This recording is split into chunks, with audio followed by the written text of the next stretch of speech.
Hi అండి, అందరికీ నమస్కారం. నేను మీ రమేష్ బౌర్శెట్టి.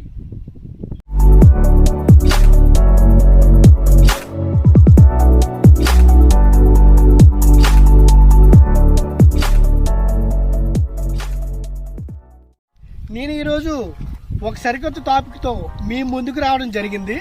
మీ అందరికీ తెలుసు, ఈ రోజుల్లో ప్రతి ఒక్కరికి భూమి ఎంత విలువైందో, అలాంటి భూముల గురించి మరియు భూ సమస్యల గురించి కొన్ని విషయాలు మీకు తెలియజేయడానికి నేను మీ ముందుకు రావడం జరిగింది.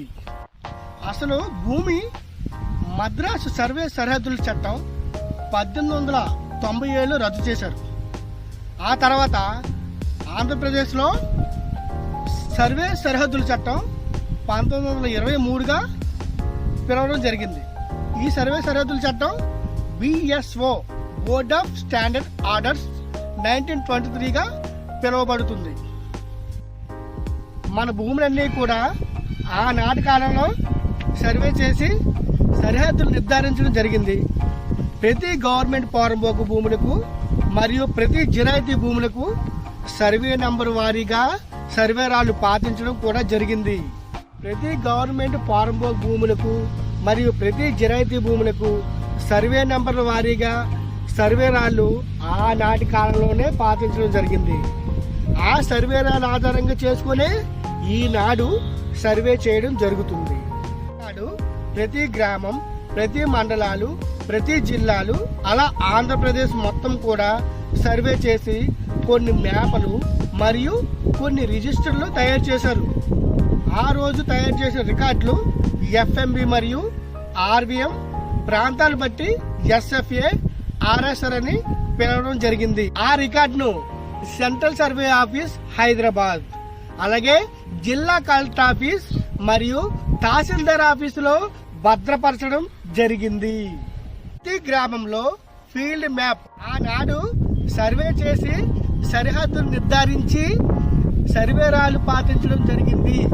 వాటి ఆధారంగా ఇప్పుడు ఏదైనా భూతగతలు జరిగిందా FMBను బేస్ చేసుకొని పరిష్కారం జరుగుతున్నాయి. ఫీల్డ్ మ్యాప్ తయారు చేసి దానికి ఒక సర్వే నంబర్ ఇచ్చి అవన్నీ కలిపి ఒక గ్రామ పటంగా తయారు చేశారు. ఇప్పుడు వాటి ఆధారంగా చేసుకొని ఎవరైనా భూములు కొలవాలి అంటే ఆనాటి రికార్డు పరిగణనలోకి తీసుకొని సర్వే చేయడం జరుగుతుంది. అయితే ఆనాటి కాలంలో తయారు చేసిన రికార్డు గురించి కొంచెం క్లుప్తంగా చెప్తాను, మీరు రెడీగా ఉండండి. ఈలోపు నా ఛానల్ని లైక్ చేసి సబ్స్క్రైబ్ చేయండి, అలానే గంట సింబల్ ఉన్న బెల్ ఐకాన్ని ప్రెస్ చేయండి. అప్పుడే కదా నేను పెట్టే లేటెస్ట్ వీడియోస్ మీకు నోటిఫికేషన్ రూపంలో కనిపిస్తాయి. గతంలో భూములన్నీ సర్వే చేసినప్పుడు FMB, RVM అని పేర్లు నమోదు చేసే ఒక రిజిస్టర్ తయారు చేయడం జరిగింది. FMB అంటే ఫీల్డ్ మెజర్మెంట్ బుక్, భూముల కొలతల పుస్తకం అని పిలుస్తారు. ఈ పుస్తకంలో భూములకు ఒక సర్వే నంబర్ గుర్తించి అలానే ఆ సర్వే నంబర్కు కొలతలు వేసి విస్తీర్ణం కూడా పైన రాయడం జరిగింది. ఆ మ్యాప్ ఎప్పుడు తయారు చేశారో తేదీని కింద అడుగు భాగంలో ముద్రించడం జరిగింది. ప్రతి గ్రామంలో ఎన్ని సర్వే నంబర్లు ఉంటాయి అన్ని కూడా ఇదే మాదిరిగా తయారు చేయడం జరిగింది. ఇందులో మీ భూమి తాలూకా సర్వే నంబరు మరియు సర్వే రాళ్ళు ఎక్కడ ఉన్నాయి అనేది సూచిస్తూ మీ ప్రక్క భూమి సరిహద్దులు వారి సర్వే నంబర్లు కూడా చాలా క్లుప్తంగా రాయడం జరిగింది. ప్రతి గ్రామంలో ఎన్ని సర్వే నంబర్లు ఉంటాయి అన్నీ కూడా ఇదే మాదిరిగా తయారు చేయడం జరిగింది. ఇందులో మీ భూమి తాలూకా సర్వే నంబర్లు మరియు సర్వే రాళ్ళు ఎక్కడ ఉన్నాయనేది చూపిస్తూ మీ ప్రక్క భూమి సరిహద్దుల వారీగా సర్వే నంబర్ కూడా చాలా క్లుప్తంగా రాయడం జరిగింది. RVM గురించి మీకు పెద్దగా తెలియనవసరం లేదు అనేది నా భావన. ఆయన చెప్తారు. RVM అంటే రెవెన్యూ విలేజ్ మ్యాప్, గ్రామ పటం అని పిలుస్తారు. మీ గ్రామం మొత్తం సర్వే నంబర్ వారీగా కలిపి ఉంటాయి.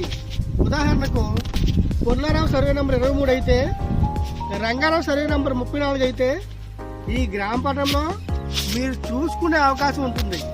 మీ గ్రామంలో ఏదైనా చెరువులు, అలానే కాలువలు, గుంటలు, వాగులు, కొండలు, రోడ్లు, ఖాళీ బాటలు అనేది ఇందులో చాలా క్లుప్తంగా కనిపిస్తాయి. అంతేకాకుండా మీ గ్రామం మొత్తం ఎన్ని ఎకరాలు ఉంది, ఎప్పుడు సర్వే చేశారు అనేది కూడా నమోదు చేసి ఉన్నారు.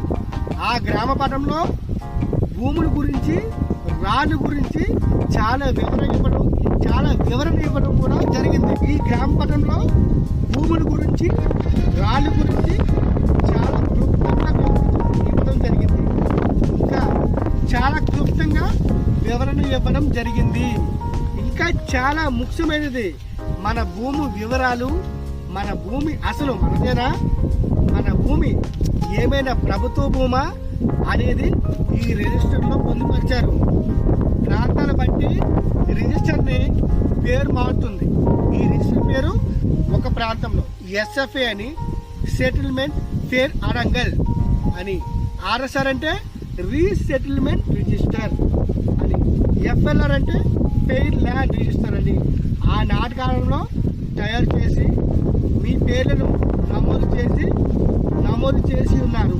ఈ రిజిస్టర్నే మనం ఇన్ని రకాలుగా పిలవడం జరుగుతుంది. ఇందులో ప్రభుత్వ భూములు, జిరాయితీ మెట్టు భూములు, జిరాయితీ పల్లం భూములు, ఇనాం భూములు, అలాగే కాలువలు, వాగులు, కొండలు, మన భూములు ఆనాటి కాలంలో ఎవరైతే సాగు చేసుకుంటున్నారో ఆ రోజు అనుభవంలో ఉన్న వారి పేరు కూడా అందులో నమోదు చేయడం జరిగింది. ఇప్పుడు మనం ఏదైనా భూములు అమ్మాలన్నా, కొనాలన్నా ఈ రిజిస్టర్ని ఆధారంగా చేసుకోవడం జరుగుతుంది. డయాగ్లేట్ అనే రిజిస్టర్లో ప్రభుత్వ భూములు, పల్లం భూములు, మెట్టు భూముల గురించి ఉంటాయి. కానీ ఈ రిజిస్టర్లో పేర్లు ఉండవు. అంటే ఈ రికార్డ్ అంతా కూడా 3 చోట్ల భద్రపరచడం జరిగింది. అది ఒకటి మన మండల ఆఫీస్, అదేనండి తహసీల్దార్ ఆఫీసులో ఎలానో ఉంటాయని మీకు తెలుసు. రెండవది కలెక్టర్ ఆఫీస్, జిల్లా కలెక్టర్ ఆఫీస్ నందు. మూడవది సెంట్రల్ సర్వే ఆఫీస్ హైదరాబాద్లో. కానీ ఇప్పుడు రాష్ట్ర విభజన జరిగిన తర్వాత మన సెంట్రల్ ఆఫీస్ విజయవాడలో ఇవి అందుబాటులో ఉంచడం జరిగింది.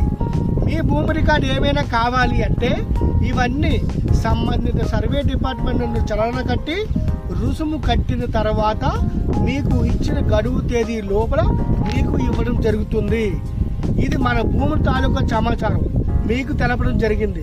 ఇంకా మీకు పూర్తి సమాచారం కొరకు మీ మండల ఆఫీస్ నందు సంప్రదించడం మంచిది. అయితే నా నెక్స్ట్ వీడియోలో మీ భూమికి మీ ఫోటో కలిగిన రిజిస్టర్ గురించి, అలాగే మీ భూమికి అసలు మీ మండల ఆఫీసులో ఏ రికార్డులు మెయింటెనెన్స్ చేస్తారో దాని గురించి, మరియు మీ భూమిని మీరు ఎలా గుర్తుపట్టాలి, ఎలా ఆన్లైన్లో మీ భూమిని మీరు చూసుకోవాలి అనేది మీకు నేను నెక్స్ట్ వీడియోలో తెలియజేస్తాను. ఈలోపు నా ఛానల్ని లైక్ చేసి, సబ్స్క్రైబ్ చేసి, అలానే గంట సింబల్ కనిపిస్తుంది కదా, ఆ గంట సింబల్ ఉన్న ఐకాన్ని ప్రెస్ చేయండి. అప్పుడే కదా నేను పెట్టే లేటెస్ట్ వీడియోలు మీకు నోటిఫికేషన్ రూపంలో కనిపిస్తాయి.